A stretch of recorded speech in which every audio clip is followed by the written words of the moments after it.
तो एक्सरसाइज 13.2 अपनी निपट चुकी है। अब बारी है 13.3 की, और 13.3 के हर क्वेश्चन में जो यूज होगी वो है वेज थ्योरम। अब वेज थ्योरम दरअसल क्वेश्चन नंबर 2 में काम आएगी और फिर उससे आगे हर एक क्वेश्चन में काम आएगी।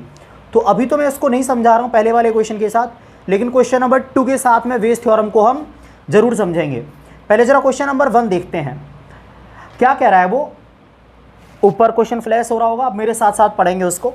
क्या लिखा हुआ है, an urn contains 5 red and 5 black ball. मतलब कोई भी एक कलश है, उस कलश के अंदर क्या है, हमारे 5 रेड बॉल हैं और 5 ब्लैक बॉल हैं। अ ball is drawn at random, its colour is noted and it return to the urn. Moreover, 2 additional balls of the color drawn are put in the urn and then a ball is drawn at random. What is the probability that the second ball is red? Question में क्या रहा है समझते हैं जरा। हम यहाँ पर बात कर रहे हैं सॉल्यूशन किसकी, पहले वाले क्वेश्चन की। क्वेश्चन में कह रहा है कि एक कलश है, उस कलश के अंदर 5 रेड बॉल है और 5 ब्लैक बॉल हैं। हम क्या करते हैं, पहले कलश में से रेंडमली हाथ डाला और एक बॉल निकाली। उस बॉल का हम देखते हैं कलर। अगर वो जो बॉल है जो मेरे हाथ में आई, अगर वो रेड कलर की है तो मैं इस बॉल को डाल दूंगा अंदर और फिर 2 रेड कलर लेके और वापस डाल दूंगा उसी कलश के अंदर। मतलब अब मेरी रेड बॉल बढ़ के हो जाएंगी 7 और फिर उसके बाद मैं दूसरी वाली बॉल निकालूंगा। अब ये तो पहला केस था। दूसरा केस ये भी हो सकता है कि जब मैंने पहली बॉल बाहर निकाली वो रेड नहीं बल्कि ब्लैक निकली थी। अब मैं क्या करूंगा, ब्लैक कलर की बॉल को देखूंगा और उस ब्लैक कलर को देखने के बाद डाल दूंगा वापस, और फिर मैं 2 ब्लैक कलर की बॉल और वापस डाल दूंगा। इतना करने के बाद फिर मैं दूसरी बार में एक बॉल निकालूंगा और फिर उस वाली बॉल को देखूंगा कि ये किस कलर की है। मैंने पहली बार में कौन सी बॉल निकली इस बात में कोई इंटरेस्ट नहीं है। मेरा इंटरेस्ट इस बात में है कि दूसरी बार में जो बॉल निकलेगी वो रेड कलर की चाहिए मुझको। क्वेश्चन थोड़ा बहुत समझ में आ गया होगा, थोड़ा बहुत जब मैं कराऊंगा और समझ में आ जाएगा। जरा हम क्वेश्चन को देखते हैं कि क्या कह रहा है। मैं सीधा बेटा प्रोबेबिलिटी निकालता हूं, जो कुछ भी पूछा है। लैंग्वेज के चक्कर में पढ़ नहीं रहा, दरअसल समय की बहुत कमी है, वीडियो बना के करनी है अपलोड। देखो बेटा, मुझसे वो ये कह रहा है कि एक कलश था, कलश के अंदर मैंने हाथ डाला और एक बॉल निकाली। अब हो सकता है कि जो पहली बार में बॉल निकली है वो कैसे कलर की निकले, रेड कलर की। किस कलर की निकल सकती है, रेड कलर की। तो पहली वाली जो बॉल है वो रेड कलर की निकल सकती है, सही है। अब इसके बाद दूसरी वाली बॉल मुझको किस तरीके की चाहिए, रेड कलर की, सही है या नहीं। वो हमसे कह रहा है कि मुझको दूसरी बॉल तो रेड ही चाहिए, पहली वाली बॉल किस कलर की निकलती है मुझे फ़र्क ही नहीं पड़ता। अब एक तरीका ये भी हो सकता है कि जो पहली वाली बॉल है वो ब्लैक कलर की निकली हो, लेकिन फिर भी मुझे दूसरी वाली बॉल किस कलर की चाहिए, रेड कलर की। ठीक है, ज़रा मैं देखता हूँ कि ये सब झमेला बनेगा क्या। पहली बॉल निकली उदाहरण के लिए रेड कलर की, प्रोबेबिलिटी कितनी होगी, 5/10, क्योंकि 5 हमारी रेड बॉल है और टोटल बॉल है 10। तो पहली बॉल रेड कलर की निकली, इस बात के चांसेस हो गए 5/10। जब पहली बॉल रेड निकलेगी तो मैं क्या करूँगा, इसके अंदर 2 रेड बॉल और डाल दूंगा। मैं इसके अंदर 2 रेड बॉल और डाल दूंगा। अब दूसरी वाली बॉल निकालूंगा मैं इसी कलश के अंदर से। जब मैं दूसरी बॉल निकाल रहा होऊंगा उस समय कलश के अंदर कितनी रेड बॉल हैं, 5 और 2 7। कितनी रेड बॉल हैं, 7। तो दूसरी बॉल के रेड आने के चांसेस कितने हैं, 7 बटा, अब टोटल बॉल कितनी हो चुकी हैं, 12 प्लस। ये तो एक केस था। केस 2 में क्या हो सकता है कि पहली वाली बॉल रेड नहीं बल्कि पहली वाली बॉल ब्लैक निकली हो। पहली वाली बॉल अगर ब्लैक निकलेगी इस बात के चांसेस कितने हैं, पहली वाली बॉल ब्लैक निकली इस बात के चांसेस कितने हैं, 5/10 इंटू। अब जब पहली वाली बॉल ब्लैक निकलेगी तो मैं क्या करूंगा, 2 ब्लैक बॉल डाल दूंगा उसके अंदर। मैं क्या करूंगा, 2 ब्लैक बॉल डाल दूंगा और फिर मैं वापस से उसके अंदर से एक बॉल निकालूंगा। दूसरी बॉल मुझको रेड ही चाहिए, पहली बॉल चाहे रेड निकले चाहे ब्लैक निकले, आई डोंट केयर, लेकिन दूसरी बॉल मुझको क्या चाहिए, रेड। उसी की प्रोबेबिलिटी पूछी है। तो अब पहली बॉल हमने निकाली, ब्लैक निकाला, मैंने 2 ब्लैक बॉल और डाल दी। अब दूसरी बॉल निकाली, उसके रेड होने के चांसेस कितने हैं, अब हमारे रेड बॉल हैं 5, टोटल बॉल कितनी है, 5 5 10 और 2 12। जब आप इस पूरे घटनाक्रम को सॉल्व करोगे तो आपका आंसर आएगा 1/2। यही हमारे क्वेश्चन नंबर 1 का आंसर है। उम्मीद करता हूँ समझ में आ गया होगा। हम क्वेश्चन 2 पर चलते हैं। जिसके साथ कि हम वेज थ्योरम को और समझेंगे। क्वेश्चन नंबर 2, इसमें यूज़ होगी हमारी वेज थ्योरम। तो जब मैं वेज थ्योरम को यूज़ करूँगा उससे पहले वेज थ्योरम को अच्छे से समझा दूंगा आपको, तो टेंशन मत लो। क्वेश्चन नंबर 2 का सॉल्यूशन थोड़ा लेंदी होएगा क्योंकि इसके साथ आपको वेज थ्योरम समझाई जा रही होगी। तो चलो बेटा शुरू करते हैं। क्वेश्चन नंबर 2 में क्या कह रहा है, अ bag contains 4 red and 4 black ball. एक बैग है, उस बैग के अंदर क्या क्या है, 4 red and 4 black ball, 4 red and 4 black ball. Another bag contains 2 red and 6 black ball. एक दूसरा बैग है जिसको मैं नाम दे देता हूं बैग 2। तो बैग 2 के अंदर क्या है, 2 रेड बॉल और 6 ब्लैक बॉल। ठीक, one of 2 bag is selected at random and a ball is drawn from the bag which is found to be red. Find the probability that the ball is drawn from the first bag. क्या कह रहा है, 2 bag हैं, हमने एक को नाम दे दिया बैग 1, दूसरे को नाम दे दिया बैग 2। बैग 1 के अंदर 4 रेड बॉल हैं और 4 ब्लैक बॉल हैं। बैग 2 के अंदर 2 रेड बॉल हैं और 6 ब्लैक बॉल हैं। दोनों बैग रखे हुए हैं किसी कोने में। हम गए कोने में और हमने दोनों बैग में से कोई भी एक बैग रेंडमली उठा लिया, बिना सोचे समझे कि पहला उठाना है दूसरा उठाना है, ऐसे नहीं सोचा। हमने रेंडमली एक बैग को उठा लिया और उस बैग में से हमने एक बॉल क्या करी, निकाल दी। हमने 2 बैग में से किसी भी एक बैग को उठाया और उस बैग में से हमने रेंडमली बॉल निकाल दी और जो बॉल हमने देखी तो जो बॉल है वो रेड कलर की निकली। समझ में आ रहा है क्या हुआ, 2 बैग पड़े हैं कोने में, ठीक है, एक ये बैग और दूसरा ये बैग है। हम कोने में गए, एक बैग को रेंडमली उठा रहे और उस रेंडमली उठाए हुए बैग में हाथ डाला और एक बॉल रेंडमली निकाल दी। जो बॉल रेंडमली निकली है वो जो बॉल है वो रेड कलर की है। जो बॉल हमने रेंडमली निकाली है वो किस कलर की है, रेड कलर की। और हमें इस बात की प्रोबेबिलिटी निकालनी है कि जो बॉल है वो पहले वाले बैग से निकली है। हमें पता नहीं है कि जो बॉल है पहले से निकली है दूसरे से निकली है, हमें तो बस इस बात की प्रोबेबिलिटी निकालनी है। क्वेश्चन आपके ऊपर फ्लैश हो रहा है, समझ में नहीं आया तो हमको पॉज करो, हम कहाँ भागे जा रहे हैं, वीडियो अपलोड की हुई है, आराम से पहले क्वेश्चन को पढ़ो फिर बाद में हमें प्ले कर दीजिएगा। देखते हैं ज़रा कहानी क्या है इस वाले क्वेश्चन में। क्वेश्चन नंबर 2, सबसे पहला कारनामा क्या हो रहा है कि हमें दोनों बैग में से कुछ चुनना है। हमने मान लिया कि जो E1 है वो इस बात की प्रोबेबिलिटी है कि हमने बैग 1 को चुना और जो E2 है वो इस बात की प्रोबेबिलिटी है कि हमने बैग 2 को चुना। तो मैं लिख नहीं रहा, केवल बोल दे रहा हूं कि let E1 be the probability of selecting bag 1 and E2 be the probability of selecting bag 2। तो देखो प्रोबेबिलिटी ऑफ E1 यानी बैग 1 को चुनने की प्रोबेबिलिटी क्या होगी, 1/2। भैया कोने में 2 बैग पड़े थे, हमें क्या पता हम कौन सा उठा के ला रहे हैं, तो पहले वाले बैग को उठा के लाने की probability 1/2 and probability of selecting bag 2, दूसरे वाले बैग को सेलेक्ट करने की प्रोबेबिलिटी भी कितनी हो जाएगी, 1/2। भैया कोने में बैग पड़ा है, हमें क्या पता कौन सा उठा रहे हैं, तो पहले वाले बैग को भी उठा के लाने की प्रोबेबिलिटी 1/2 और दूसरे वाले को भी उठा के लाने की प्रोबेबिलिटी 1/2। सही है यहाँ तक। तो अब एक बैग उठाया और ले आए, उस बैग में से हमने जब बॉल निकाली तो वो बॉल किस रंग की निकली, रेड रंग की। किस रंग की निकली, रेड। तो इतना कारनामा करने के बाद अब अंग्रेजी में एक और लाइन लिखेंगे, let A be the probability that the drawn ball is red. मतलब हमने ए को इस बात की प्रोबेबिलिटी मान लिया कि जो बॉल निकली है वो रेड कलर की है। तो देखो probability of A/E1, probability of A/E1। आप कहोगे सर ये क्या आ गया बवाल, A/E1 आ गया अचानक से। तो देखो भैया बात कुछ ऐसी है, A/E1 का मतलब ये है, एक किस चीज़ की प्रोबेबिलिटी रेड बॉल निकलने की और E1 किस चीज़ की प्रोबेबिलिटी की बैग 1 चुना गया था। तो जो A/E1 है ये किस चीज़ को रिप्रेजेंट करता है, ए के होने की प्रोबेबिलिटी, जबकि E1 पहले ही हो चुका है। कंडीशनल प्रोबेबिलिटी याद है, इसके होने की प्रोबेबिलिटी जबकि ये पहले ही हो चुका है।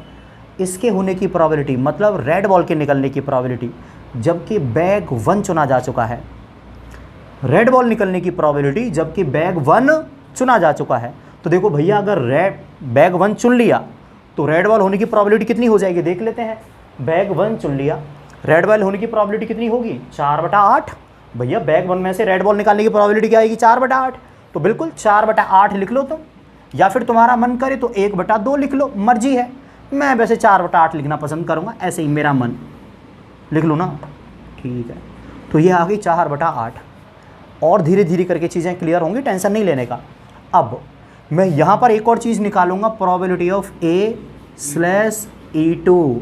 इसका मतलब समझ में आया, ए के होने की प्रोबेबिलिटी जबकि E2 हो चुका है, कंडीशनल प्रोबेबिलिटी, मतलब रेड बॉल निकलने की प्रोबेबिलिटी जबकि बैग दूसरा चुन लिया गया।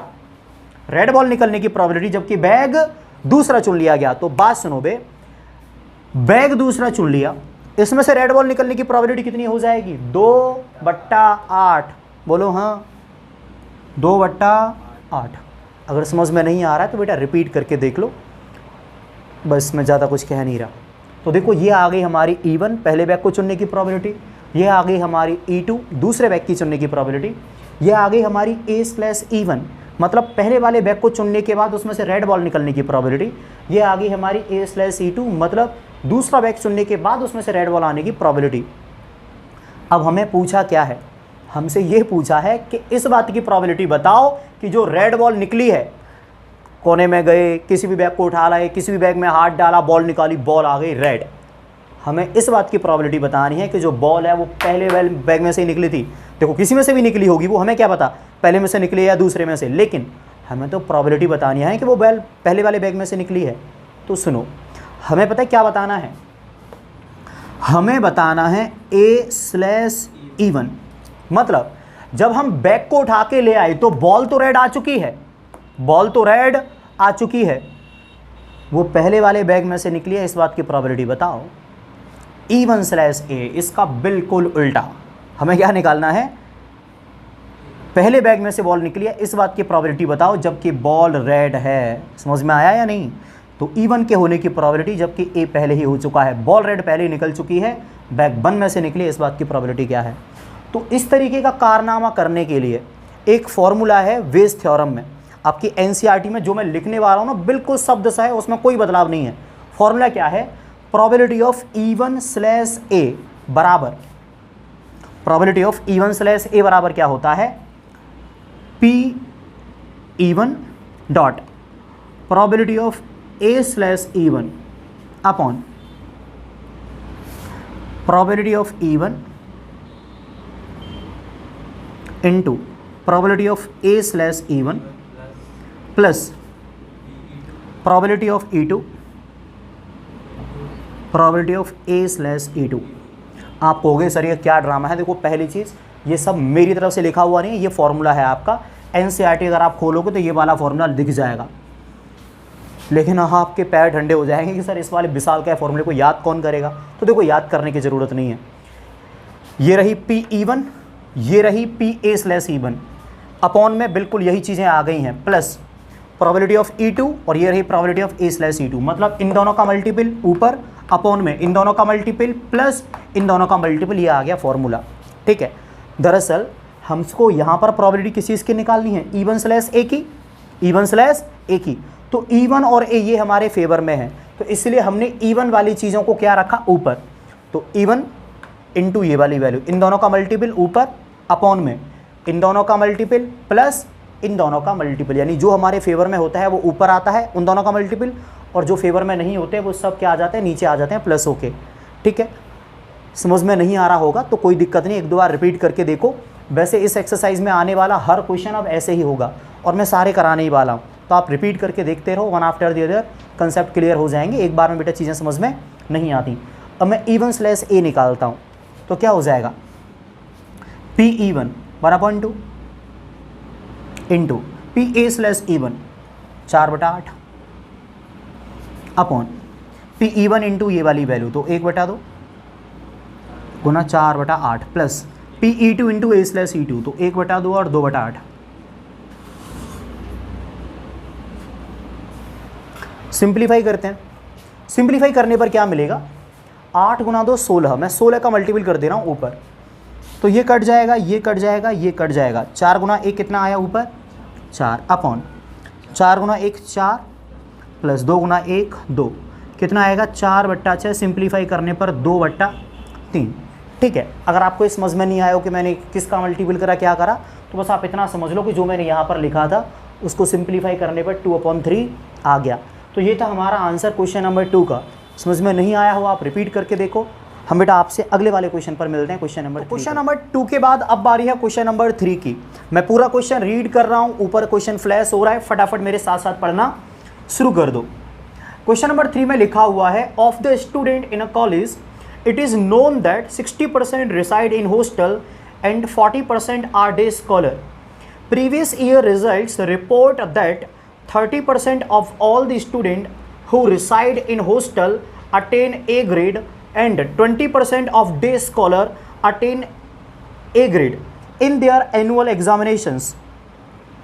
At the end of the year, one student is chosen at random from the college and he has an A grade.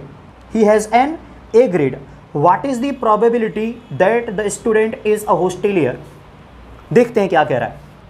बात कुछ ऐसी है कि किसी भी कॉलेज के अंदर ये देखा गया कि 60% बच्चे तो क्या रहते हैं, हॉस्टल में रहते हैं, और 40% बच्चे डे स्कॉलर हैं, मतलब जो डेली पढ़ने आते हैं, हॉस्टल से उनका लेना देना नहीं है। अब सिंपल सी बात है, मैंने मान लिया कि E1 इस बात की प्रोबेबिलिटी है कि कोई भी बच्चा हॉस्टल में रहता है, और E2 इस बात की प्रोबेबिलिटी है कि कोई भी बच्चा डे स्कॉलर है। डे स्कॉलर मतलब वो डेली पढ़ने आता है। तो सिंपल सी बात है, probability of E1, question number 3, probability of E1 कितनी हो जाएगी? E1 इस बात की प्रोबेबिलिटी थी कि कोई भी बच्चा हॉस्टल में रहता है, तो सिंपल दे रखा है 60%। मैं चाहूँ तो उसको सिंप्लीफाई कर सकता हूँ, लेकिन कर नहीं रहा, मेरा मन नहीं है अभी, ठीक है। फिर हमने मान लिया कि जो E2 है, E2 वो देखो भाई, सवाल समझाते समझाते चली गई थी लाइट, हमारी गलती है नहीं, हम चलते हैं आगे।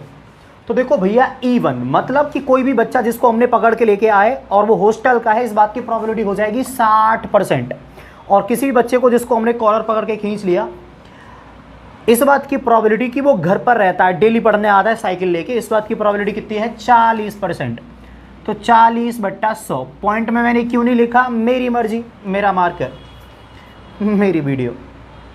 तो probability of E1, probability of E2 दोनों हमें दे रखे हैं। अब हमें प्रीवियस ईयर का जो रिजल्ट है वो बताता है कि 30% of the student who reside in hostel attain A grade, मतलब हॉस्टल में रहने वाले बच्चों में से 30% बच्चे ए ग्रेड लेके आते हैं। तो यहाँ पर हम अंग्रेजी में एक लाइन लिखेंगे, let A be the event a student attain A grade, मतलब ए ग्रेड लाने को हम रिप्रेजेंट करते हैं ए से। तो सिंपल सी बात है, मैं एक जादुई चीज निकालना चाहता हूं, A/E1। A/E1 का क्या मतलब हुआ कि एक बच्चा हॉस्टल में रहता है, उसके बाद भी ए ग्रेड लेके आया। ए हमने किस चीज को रिप्रेजेंट कर रहे हैं कि कोई बच्चा ए ग्रेड लेके आ रहा है। तो A/E1 क्या हो गया कि बच्चा रहता है हॉस्टल में और ए ग्रेड लेके आ रहा है। प्रीवियस ईयर के रिजल्ट में ऐसा कितने बच्चों ने करा था? 30% बच्चों ने। सही है।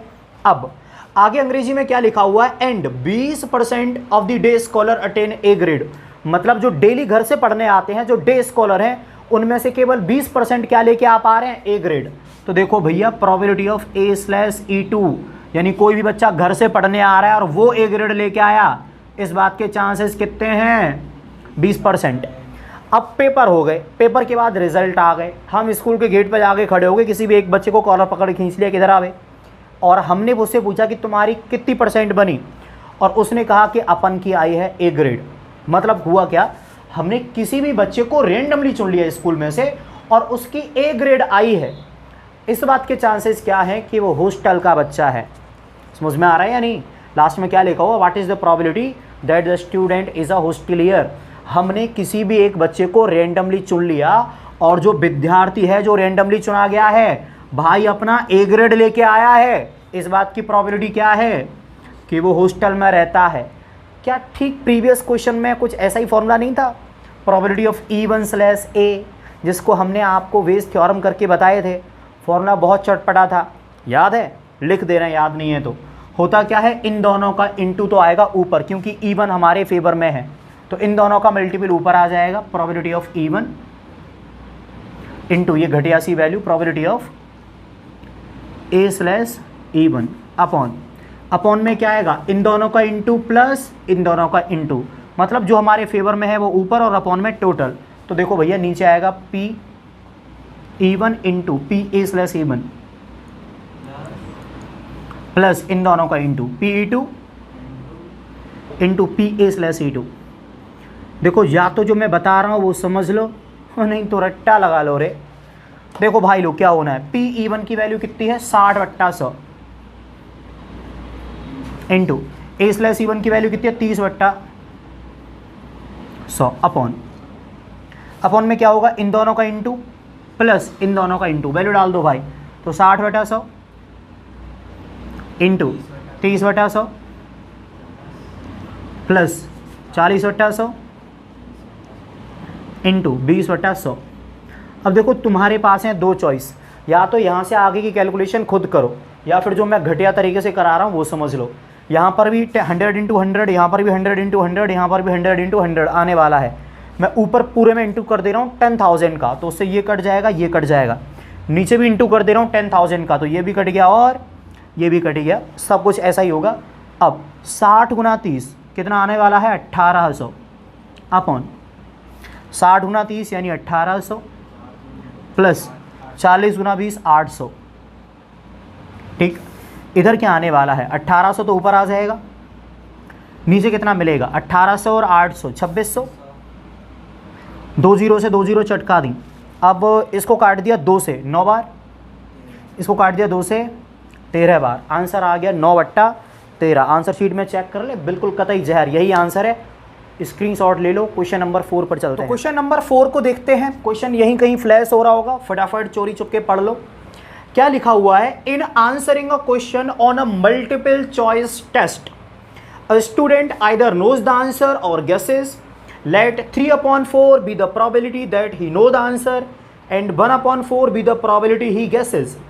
Assuming that a student who guesses at the answer will be correct with the probability 1/4, what is the probability that the student know the answer given that he answered it correctly?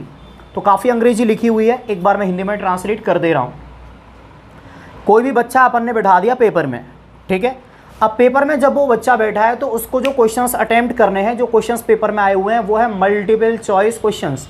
कैसे हैं, multiple choice questions हैं। अब उस बच्चे को कुछ questions आते होंगे और कुछ नहीं आते होंगे, ऐसा नॉर्मली होता ही है। अब नॉर्मली नहीं होता तो जो हमारा विद्यार्थी बैठा हुआ इसके साथ ऐसा ही कि उसको कुछ क्वेश्चंस आते हैं और कुछ नहीं आते। तो ये वाली लाइन उन्होंने लिखी हुई है, a student either knows the answer or guesses, मतलब वो या तो उसको आंसर आता होगा तब तो वो उसको सॉल्व करेगा, और अगर नहीं आता होगा तो वो सिंपली क्या करेगा, तुक्का लगाएगा। तो हम सबसे पहले तो यहाँ पर लिख देते हैं, let E1 be the probability that he know the answer and E2 be the probability he guesses. हमने मान लिया कि कोई भी क्वेश्चन उसको आता है, इस बात की प्रोबेबिलिटी है E1, और वो किसी भी क्वेश्चन को नहीं जानता, वो उसका तुक्का लगाएगा, उसका आंसर वो गैस करेगा, इसकी प्रोबेबिलिटी हमने मान ली E2। ये वाली लाइन हमने शुरुआत में लिख दी। E1 किस बात की प्रोबेबिलिटी है कि वो आंसर जानता है, और E2 किस बात की प्रोबेबिलिटी है कि वो तुक्का लगाता है, ठीक है। अब ये दोनों ही प्रोबेबिलिटी उसने क्वेश्चन में दे रखी है, मैं आगे पढ़ के सुनाता हूं। Let 3/4 be the probability he know the answer, मतलब वो आंसर को जानता है, इस बात की प्रोबेबिलिटी कितनी है 3/4। एंड आगे क्या लिखा हुआ है, 1/4 B the probability that he guesses. 1/4 इस बात की प्रोबेबिलिटी है कि वो आंसर को क्या करता है, गैस करता है। तो देखो भैया वो आंसर को गैस करता है, इस बात की प्रोबेबिलिटी कितनी हो गई 1/4। अब इतना ड्रामा करने के बाद मैं अंग्रेजी की एक लाइन और लिखूंगा, और वो अंग्रेजी की लाइन कौन सी है कि कोई भी क्वेश्चन करेक्ट होता है, इस बात की इवेंट को हम रिप्रेजेंट करते हैं ए से। एक क्या इवेंट है, ए डिनोट करता है इस बात को कि जो आंसर है वो सही आया, एक इस बात को डिनोट करता है कि जो आंसर है वो सही आया, ठीक है। तो मैं यहां पर प्रोबेबिलिटी निकालता हूं A/E1 की, मतलब किसी भी क्वेश्चन को वो जानता था और उसका आंसर सही आया। भाई आंसर सही आया जबकि वो उस क्वेश्चन का जवाब जानता था, इस बात की प्रोबेबिलिटी, ठीक है। कितनी है आगे मैं खुद ही बता देता हूं। Assuming that a student who guesses answer will be correctly with the probability 1/4। ऊपर पढ़ते हैं। अब देखो एक बात सुनो, 3/4 इस बात की प्रोबेबिलिटी होगी कि वो आंसर का सवाल का जवाब जानता है, और 1/4 इस बात की प्रोबेबिलिटी होगी कि वो उसका जवाब तुक्का लगाएगा। अब वो उस सवाल का जवाब अगर जानता है और फिर उसका जो सवाल का जवाब है वो सही बैठता है, प्रोबेबिलिटी इस बात की होगी 1। इस बात की प्रोबेबिलिटी कितनी होगी? 1। भाई अगर वो जवाब जानता ही है तो फिर तो उसका सही निकलेगा ना। आप कहोगे नहीं सर, अगर वो सवाल का जवाब जानता है तब भी तो गलत आ सकता है, फिर तो तुक्का हो गया ना। अगर वो किसी सवाल का जवाब जानता है और सही लगा दिया और फिर भी वो आंसर गलत आ गया तो वो तुक्का हो गया ना, गैस हो गया या नहीं। अगर वो सही नहीं आ रहा तो अगर वो सवाल का जवाब जानता है, एक्चुअल में जानता है, तब तो वो सही होगा, वो गलत कैसे हो जाएगा? क्लियर? अगर वो गलत हो रहा है फिर तो वो तुक्का हुआ, फिर तो वो इधर आएगा। इस बात को क्लियर करके रखना। मैं दोबारा से बता रहा हूँ, कोई भी सवाल का वो जवाब जानता है और वो सवाल सही आएगा, इस बात की प्रोबेबिलिटी होगी 1, क्योंकि वो तो सवाल सही होना ही होना है। अगर आपको लगता है कि नहीं सर, जो सवाल वो जानता है वो भी गलत हो सकता है, तो ऐसा नहीं हो सकता, क्योंकि अगर वो सवाल का जवाब जानता है और वो गलत हो गया तो फिर तो वो तुक्का कहलाएगा या नहीं? समझ रहे हैं नहीं? फिर तो वो क्या कहलाएगा? तुक्का। तो हमने क्या कहा कि A/E1 यानी इस बात की प्रोबेबिलिटी कि वो सवाल का जवाब जानता था और वो सही निकला 1 आएगी, क्योंकि वो जानता था। स्पष्ट हुई या नहीं वाली बात? अब हम बढ़ते हैं आगे। प्रोबेबिलिटी ऑफ A/A2 मतलब किसी भी सवाल का जवाब उसका सही निकलता है जबकि वो उसका जवाब तुक्का लगाता है। तो ये उन्होंने क्वेश्चन में दे रखा है, क्या बोला है? Assuming that a student who guesses the answer will be correct with the probability 1/4, यानी वो किसी भी सवाल का जवाब देता है तुक्के से और वो सही निकलता है, इस बात की प्रोबेबिलिटी क्या है? 1/4। तो उसने तुक्का लगाया और सही निकला है, प्रोबेबिलिटी कितनी हो जाएगी? 1/4। सही है। लास्ट में हमसे क्या कह रहा है? What is the probability that a student no the answer given that he answer it correctly. मतलब कोई भी बच्चा क्या करता है, एक सवाल का जवाब देता है और वो जो जवाब है बिल्कुल करेक्ट देता है, तो इस बात की प्रोबेबिलिटी क्या है कि वो उस जवाब को जानता था। इस बात की प्रोबेबिलिटी क्या है कि वो सवाल को जानता था जबकि उसका आंसर सही आया है। ठीक, दोबारा पढ़ देता हूं। What is the probability that the student knows the answer. इस बात की प्रोबेबिलिटी क्या है कि जो स्टूडेंट है वो जो उसका आंसर है वो जानता है, given that he answer it correctly, मतलब उसका करेक्ट जवाब देता है, तो वो सवाल का जानता था, इस बात की प्रोबेबिलिटी क्या होगी? वो उसका आंसर जानता था, इस बात की प्रोबेबिलिटी क्या होगी? तो देखो ये भी वही फॉर्मूला बन गया, इन दोनों का मल्टीपल हमारे फेवर में होगा और अपॉन में इन दोनों के प्रोडक्ट का सम आ जाएगा। अब की बार मैं फॉर्मूला नहीं लिख रहा, मैं डायरेक्टली लिख रहा हूँ। E1/A क्या होगा? E1 हमारे फेवर में है तो ऊपर आएगा इन दोनों का इंटू अपॉन इन दोनों का इंटू प्लस इन दोनों का इंटू। ठीक, आप इसको सिंप्लीफाई कर लेना आराम से। मैं इसका आंसर डायरेक्टली लिख दे रहा हूँ सिंप्लीफाइड, आप आराम से बैठ के करना, कोई दिक्कत नहीं है। इसका आंसर आएगा 12/13। ठीक, तो आप इसको सिंप्लीफाई करो। ये हो गया हमारा क्वेश्चन नंबर 4।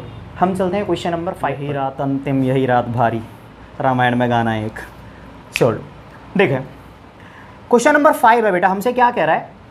बहुत मुश्किल है, ऊपर फ्लैश हो रहा होगा क्वेश्चन, ध्यान से पढ़ना। ये वाला क्वेश्चन आपको अकेला 8-10 बार निपटा सकता है। इतनी कॉम्प्लेक्स लैंग्वेज लिखी है उन्होंने इस क्वेश्चन की, जिसका तुम अंदाजा नहीं लगा सकते। मैं इसको डिकोड करता हूँ।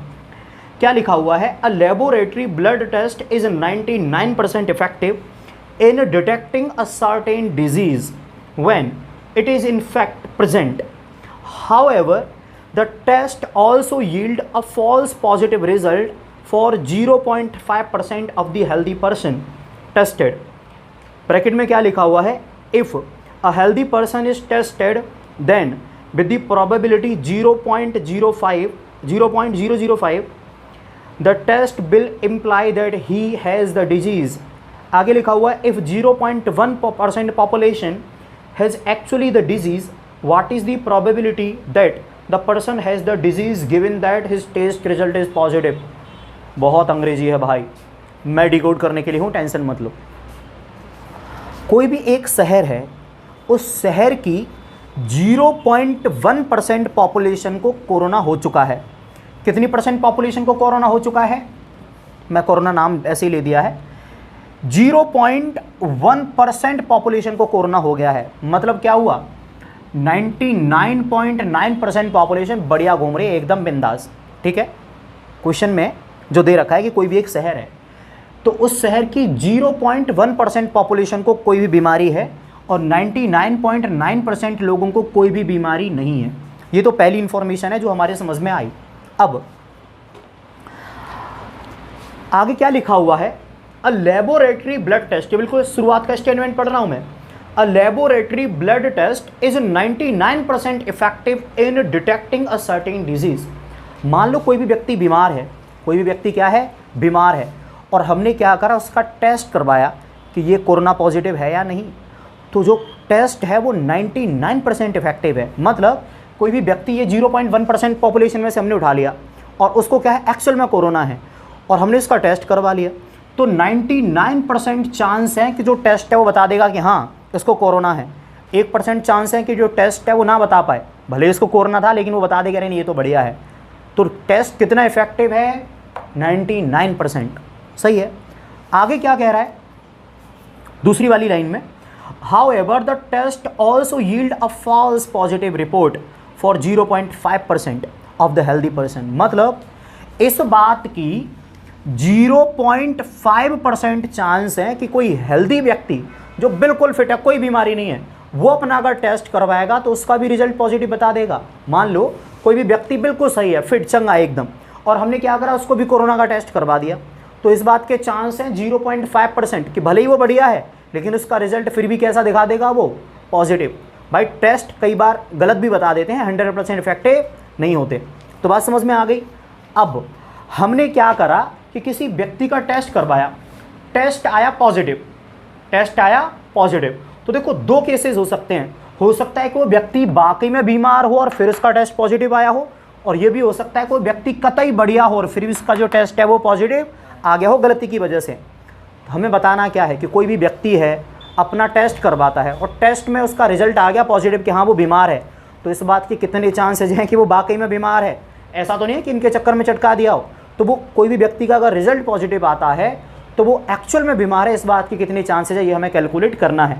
समझ में नहीं आया हो मुझको पॉज करो, एक दो बार क्वेश्चन को पढ़ लो। हालांकि मैं जब क्वेश्चन को करा रहा हूँगा तो इन चीज़ों को दोबारा से समझा रहा हूँगा, वैसे समझ में आया यहाँ तक का क्वेश्चन थोड़ा बहुत, और भी जब मैं करा रहा हूँगा तो समझ में आ जाएगा। देखो क्वेश्चन नंबर 5, उन्होंने क्वेश्चन में इंफॉर्मेशन को बिखरा के लिखा हुआ है। मैं सबसे पहले एक लाइन लिख देता हूँ, लेट, मान लेते हैं जो E1 है वो इस बात की प्रोबेबिलिटी है कि किसी भी व्यक्ति का जो कोई भी व्यक्ति बीमार है, और E2 इस बात की प्रोबेबिलिटी है कि कोई भी व्यक्ति बीमार नहीं है। भाई शहर के अंदर दो तरीके के लोग हैं, या तो उसको कोरोना हो गया या फिर नहीं हुआ। मैंने मान लिया कि E1 इस बात की प्रोबेबिलिटी है कि किसी व्यक्ति को कोरोना है, और E2 इस बात की प्रोबेबिलिटी है कि किसी भी व्यक्ति को कोरोना नहीं है। स्पष्ट है। तो देखो भैया, प्रोबेबिलिटी ऑफ E1 यानी किसी भी व्यक्ति को कोरोना है इस बात की प्रोबेबिलिटी कितनी है, तो उसने बताया हुआ है लास्ट में जाके कि 0.1% पॉपुलेशन को एक्चुअल में कोरोना है। तो मिलेगा क्या यहाँ से मैं मिलेगा 0.1%, सिंप्लीफाई करेंगे तो 0.001, मतलब इस बात की प्रोबेबिलिटी कि किसी व्यक्ति को कोरोना है कितनी है, 0.001। उन्होंने खुद बोला है 0.1%, अपॉन में आ गया तो 2 डिजिट और खिसक जाएगा ये, तो ये आ गया। तो किसी भी व्यक्ति को एक्चुअल में कोरोना है इस बात की प्रोबेबिलिटी हमने कर दी E1 से रिप्रेजेंट, होगी कितनी, 0.1/100, तो 0.001 ये मैंने यहाँ पर लिख दी, तो 0.001। अब E2 किस बात की प्रोबेबिलिटी है कि किसी भी व्यक्ति को कोरोना नहीं है, तो देखो भैया 99.9% लोगों को कोई भी बीमारी नहीं है। तो किसी भी व्यक्ति को कोई भी बीमारी नहीं है इस बात के चांसेस कितने हैं, 99.9%, मतलब 0.999। तो मैं रिप्रेजेंट कर रहा हूं प्रोबेबिलिटी ऑफ E2, यानी किसी भी व्यक्ति को कोई भी बीमारी नहीं है इस बात की प्रोबेबिलिटी कितनी है, 0.999। समझ में नहीं आया। मैंने मान लिया E1 इस बात की प्रोबेबिलिटी है कि किसी को कोई भी बीमारी है, तो 0.1% लोगों को बीमारी थी तो 0.1%, सिंप्लीफाई करा तो इतनी प्रोबेबिलिटी आ गई। 99.9% लोग बढ़िया थे, चंगे थे, तो इसकी प्रोबेबिलिटी कितनी निकाली, 99.9%, सिंप्लीफाई करा तो 0.999। तो E1 भी निकल आया बीमार लोगों की प्रोबेबिलिटी, E2 भी निकल आया बीमार ना होने की लोगों की प्रोबेबिलिटी। सही है यहाँ तक। अब मान लेते हैं कि कोई भी व्यक्ति बीमार है, ये 99% को मैं यहाँ पर लिख लेता हूँ। मान लेते हैं कि कोई भी व्यक्ति क्या है, एक्चुअल में बीमार है, हमने उसका क्या कराया, रिजल्ट कराया, मतलब टेस्ट कराया, और वो टेस्ट पॉजिटिव आ गया। इस बात के चांसेस कितने हैं? तो देखो भैया, प्रोबेबिलिटी ऑफ A/E1, आप कहोगे सर ए क्या है? ए उस वो इवेंट है जब किसी का रिजल्ट पॉजिटिव आ जाता है। ए किस चीज़ को रिप्रेजेंट कर रहा है? कि किसी का भी रिजल्ट आ गया पॉजिटिव। अब देखो, कोई भी व्यक्ति बीमार है एक्चुअल में और उसका रिजल्ट पॉजिटिव आ गया, कोई व्यक्ति बीमार है उसका रिजल्ट क्या आ गया? पॉजिटिव। कितने चांसेस हैं? 99%। तो देखो 99% को मैं ऐसे लिख लूँगा या नहीं, मतलब 0.99। तो ये इस बात की प्रोबेबिलिटी है कि कोई व्यक्ति बीमार है तो 0.99 चांसेस हैं कि उसका रिजल्ट पॉजिटिव ही आएगा। सही है या नहीं? लेकिन अगर मैं तुमसे इस वाली वैल्यू को यहाँ पर लिख ले रहा हूँ 0.5 को, मान लेते हैं कि कोई भी व्यक्ति कतई चंगा है और फिर भी उसका रिजल्ट पॉजिटिव आ गया, इस बात के चांसेस कितने हैं? मैंने बताया था ना कि जो टेस्ट है वो गड़बड़ भी कर देता है कई बार। कोई व्यक्ति बढ़िया है और उसका भी रिजल्ट पॉजिटिव आ जाता है, तो उसको मैंने क्या लिख दिया कि रिजल्ट तो आ गया पॉजिटिव, जबकि व्यक्ति था कतई बढ़िया, व्यक्ति E2 में से था, मतलब स्वस्थ था, फिर भी उसका रिजल्ट पॉजिटिव आ गया। तो इस बात के चांसेस कितने हैं? 0.5%। परसेंट का मतलब अपॉन में 100 डिवाइड दोगे तो कितना आएगा? 0.0 और फिर 5। तो देखो, E1 इस बात की प्रोबेबिलिटी कि व्यक्ति बीमार है, E2 इस बात की प्रोबेबिलिटी कि व्यक्ति चंगा है, A/E1 इस बात की प्रोबेबिलिटी कि व्यक्ति बीमार था और उसका टेस्ट पॉजिटिव आ गया, और A/E2 इस बात की प्रोबेबिलिटी कि व्यक्ति बीमार था, बीमार नहीं था, बढ़िया था, फिर भी रिजल्ट पॉजिटिव आ गया। ठीक है, अब हमसे पूछा क्या है, हमें इस बात की प्रोबेबिलिटी बतानी है कि कोई भी व्यक्ति था, हमने उसका करवाया टेस्ट, कोई भी व्यक्ति था, हमने क्या करवाया उसका टेस्ट, और टेस्ट आ गया पॉजिटिव। कोई भी व्यक्ति था, हमने पकड़ा, उसका करवाया टेस्ट, टेस्ट आ गया पॉजिटिव। इस बात के चांसेस क्या हैं कि वो व्यक्ति वाकई में बीमार था, टेस्ट पॉजिटिव आ चुका है, व्यक्ति बीमार है, इस बात के चांसेस क्या हैं? बेस थ्योरम की याद आई या नहीं? इवन हमारे फेवर में है, तो फॉर्मूला कौन सा लगेगा? इन दोनों का मल्टीपल, इन दोनों का मल्टीपल अपॉन में इन दोनों का मल्टीपल प्लस इन दोनों का मल्टीपल। अगर आप शुरुआत से समझ रहे हैं एक एक शब्द को तो बातें समझ में आ रही होंगी। तो देखो भैया, 0.001 इंटू 0.99 अपॉन इन दोनों का इंटू 0.99 प्लस 0.999 इंटू 0.005। समय है नहीं कि मैं इसकी कैलकुलेशन आपको करके दिखाऊं, मैं लिख रहा हूँ डायरेक्ट आंसर। तो इसका आंसर आ जाएगा 22/133। इतना भरोसा रखो कि इसको सिंप्लीफाई करोगे तो यही आएगा आंसर। गलत होना लगभग असंभव काम है, तो यही हमारा आंसर है। इसको आप सिंप्लीफाई करोगे ये होगा। समझ में नहीं आ रहा बेटा, रिपीट करके देख लो। मैंने पूरी कोशिश करी कि आपको एक एक सब समझ में आ जाए। इस क्वेश्चन की आपको अंग्रेजी दिक्कत दे सकती है, बढ़िया क्वेश्चन था, तो आप स्क्रीनशॉट ले लो, अपन आगे चलते हैं। हमारी बेटा क्वेश्चन नंबर 6 की क्वेश्चन फ्लैश हो रहा होगा, मेरे साथ साथ पढ़ना है आपको। लिखा हुआ है देयर आर 3 कॉइन्स, 3 सिक्के हैं। 1 इज 2 हेडेड कॉइन, मतलब एक ऐसा सिक्का है जिस पर दोनों तरफ हेड छपा हुआ है। दरअसल ये शोले मूवी के अमिताभ बच्चन वाला सिक्का है।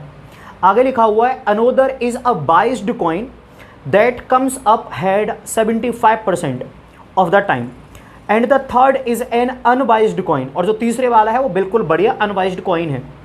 One of the 3 coin is chosen at random and tossed, it shows head, what is the probability that it was the 2 headed coin.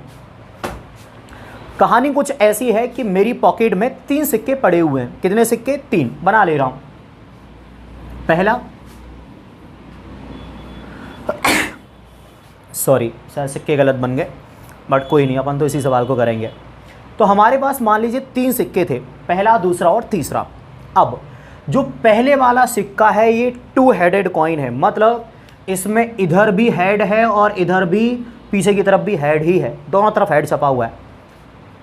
जो दूसरे वाला सिक्का है इसको हमने कुछ हिसाब किताब पूरी विज्ञान लगा के कुछ इस तरीके से बनाया है कि इसमें हेड आने के चांसेस हैं 75% और टेल आने के चांसेस कितने बचे? 25%।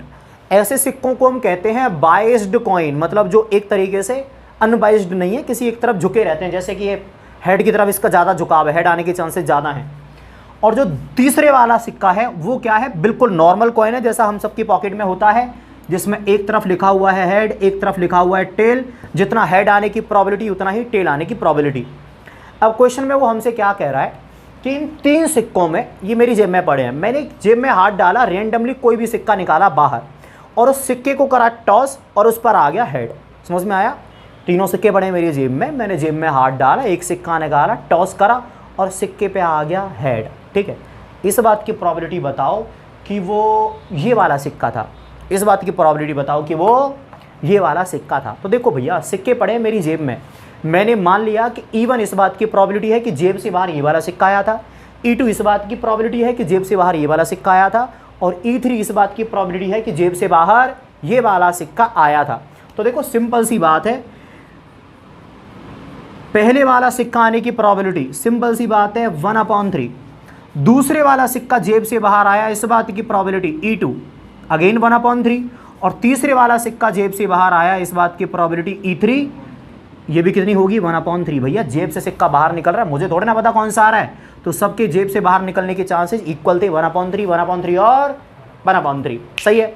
अब सिक्के को कर दिया टॉस, टॉस करने पर आ गया हेड।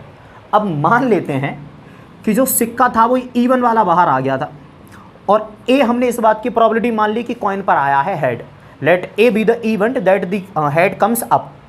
तो हेड आ गया, जबकि सिक्का कौन सा बाहर निकला था? E1 वाला।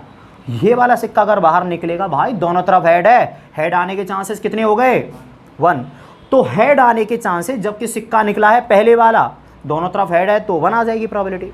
अब प्रोबेबिलिटी ऑफ A/E2, मतलब अगर सिक्का दूसरे वाला निकला है ये वाला, तब हेड आने की चांसेस कितने हैं? 75%। कितने हैं? 75%। 75 लोग लिख लेना, 75/100। 25 से चटका दोगे तो 3/4। नहीं है समझ में? 20 सेकेंड बैक करके देख लो, मज़े आएंगे। अब मान लेते हैं कि जो सिक्का है वो कौन सा बाहर आ गया था हमारी जेब से? तीसरा सिक्का कौन सा बाहर आ गया था? तीसरा, और फिर उस पर हेड आ गया। तो देखो तीसरा सिक्का है नॉर्मल वाला, इस पर हेड आने के चांसेस 1/2 और टेल आने के चांसेस भी 1/2। अब भाई हमसे पता है क्या पूछ रहा है? वो हमसे पूछ रहा है कि सिक्के पर हेड तो आ गया, सिक्के पर हेड तो आ गया, अब इस बात की प्रोबेबिलिटी क्या है कि ये 2 हेडेड कॉइन था, मतलब वो कॉइन E1 था, इस बात की प्रोबेबिलिटी क्या है? तो नहीं पता। E1 हमारे फेवर में है, E1 क्या है? हमारे फेवर में। तो तुम चाहो तो यहाँ पर फॉर्मूला लिख सकते हो, वेज थ्योरम 3 है इसलिए मैं लिख दे रहा हूँ। तो देखो भैया E1 वाले हमारे फेवर में हैं, तो ये वाले, तो ऊपर क्या आएगा? P/E1 इंटू ये वाली वैल्यू P/A/E1। E1 हमारे फेवर में है ना, तो ये दोनों आगे बेटा ऊपर मल्टीपल में। अब नीचे क्या आएंगे? इन दोनों का इंटू प्लस, इन दोनों का इंटू प्लस, इन दोनों का इंटू, यानी जो हमारे फेवर में होता है वो ऊपर और अपॉन में बाकी सारे। Outcomes in favour upon total number of outcomes. चलो गर्दा उड़ा देते हैं, तो अपॉन में क्या आ जाएगा? P/E1 into P/A/E1 plus P/E2 into P/A/E2 plus P/E3 into P/A/E3। Value डालते हैं बेटा हम इसमें। तो देखो P/E1 की वैल्यू कितनी है? 1/3 इंटू 1 अपॉन ये वाली वैल्यू 1/3 इंटू 1 प्लस इन दोनों का मल्टीपल, तो 1/3 इंटू 3/4 प्लस इन दोनों का इंटू, तो 1/3 इंटू 1/2। अगर आप इसको सिंप्लीफाई करोगे तो इसका जो फाइनल आंसर आएगा वो आएगा 4/9। आप आराम से पेन कॉपी लेके बैठो, इसको सिंप्लीफाई करो, 4/9 आएगा। इस बात की जिम्मेदारी हमारी। तो इसी के साथ बेटा क्वेश्चन नंबर 6 भी हो गया हमारा ओवर। देखो इससे आगे के बाकी के क्वेश्चंस भी सेम ही हैं, ठीक? इससे आगे के बाकी के क्वेश्चंस भी क्या हैं? सेम है, आपको कोई दिक्कत नहीं आएगी। बाकी के क्वेश्चंस आप खुद से ट्राई कर लेना। तो इस वाली एक्सरसाइज के आगे के क्वेश्चंस मैं नहीं करा रहा हूँ, ठीक? तो उसी के साथ ये था एंड हमारी इस वाली एक्सरसाइज का, ठीक? हम चलते हैं आगे। बाकी क्वेश्चंस बेटा आप ट्राई कर लेना, हो जाएंगे, मुश्किल नहीं है।